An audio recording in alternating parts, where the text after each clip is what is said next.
வணக்கம். இன்னைக்கு நம்ம பார்க்க போறது ரொம்பவே சூப்பரான ஹெல்த்தியான தேங்காய் பால் சாதம் எப்படி செய்யறதுன்னு தான் பார்க்க போறோம். இது கிட்டத்தட்ட பிரியாணி டேஸ்ட்லயே வரும். வாங்க எப்படி செய்யலாம்னு பார்க்கலாம்.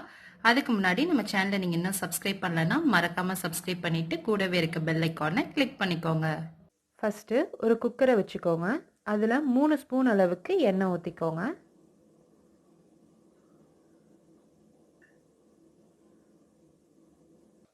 எண்ணெய் காஞ்சோன்னு ஒரு டீஸ்பூன் அளவுக்கு சோம்பு போட்டுக்கோங்க. 4-5 கிராம்பு, கொஞ்சம் பட்டை போட்டுக்கோங்க. ஒரு அன்னாச்சி பூ, ஒரு சின்ன பிரிஞ்சி இலை.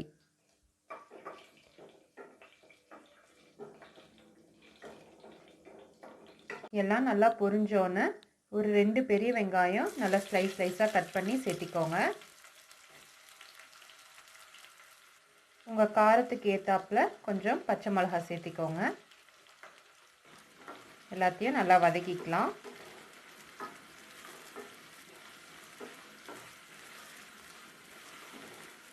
வெங்காயத்துக்கு லைட்டாக உப்பு சேர்த்திக்கோங்க.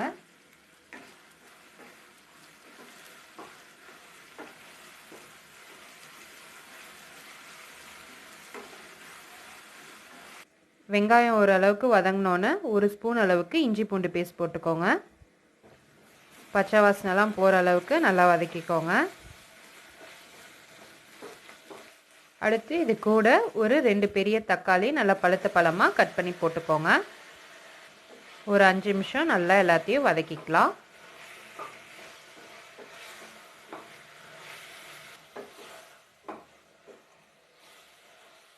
இது கூடவே உப்பு தேவையான அளவு போட்டுக்கோங்க.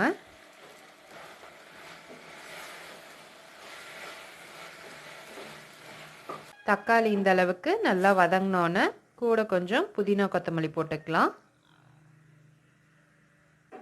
எல்லாத்தையும் நல்லா கலந்து விட்டுக்கோங்க.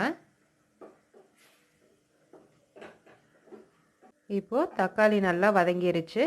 நம்ம அரிசி ஆட் பண்ணிக்கலாம். 1.5 கப் அளவுக்கு பாஸ்மதி ரைஸ் எடுத்திருக்கோம். இது நம்ம ஊரெல்லாம் வைக்க தேவையில்ல, அப்படியே நம்ம கழுவி மட்டும் அப்படியே ஆட் பண்ணிக்கலாம். அரிசியை நல்லா கலந்து விட்டுக்கோங்க. இப்போது நம்ம தண்ணிக்கு பதிலாக தேங்காய் பால் ஆட் பண்ண போகிறோம். ஒரு பெரிய தேங்காவை நல்லா தண்ணி ஊற்றி அரைச்சி எடுத்திருக்கோம். நம்ம எந்த டம்ளரில் அரிசி போட்டோமோ அதே டம்ளரில் 3 டம்ளர் அளவுக்கு பால் அளந்து எடுத்துக்கோங்க. சப்போஸ் நீங்கள் அரிசியை ஊற வச்சு போட்டிங்கன்னா 2 டம்ளர் மட்டும் பால் ஊற்றினா போதும். 1 டம்ளர் கம்மி பண்ணிக்கோங்க. இப்போ இது கூட நம்ம ஒரு 2 ஸ்பூன் அளவுக்கு நெய் ஆட் பண்ணிக்கலாம்.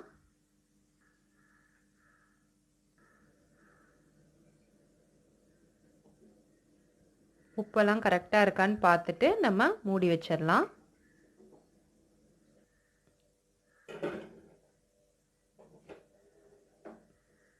குக்கர் மூடி போட்டு நம்ம விசிலை போட்டு ஒரு விசில் விட்டுறலாம். ஒரு விசில் விட்டுட்டு அடுப்பு அப்படியே சிம்மில் வச்சுருங்க. ஒரு 7 நிமிஷம் அப்படியே சிம்லேயே இருக்கட்டும்.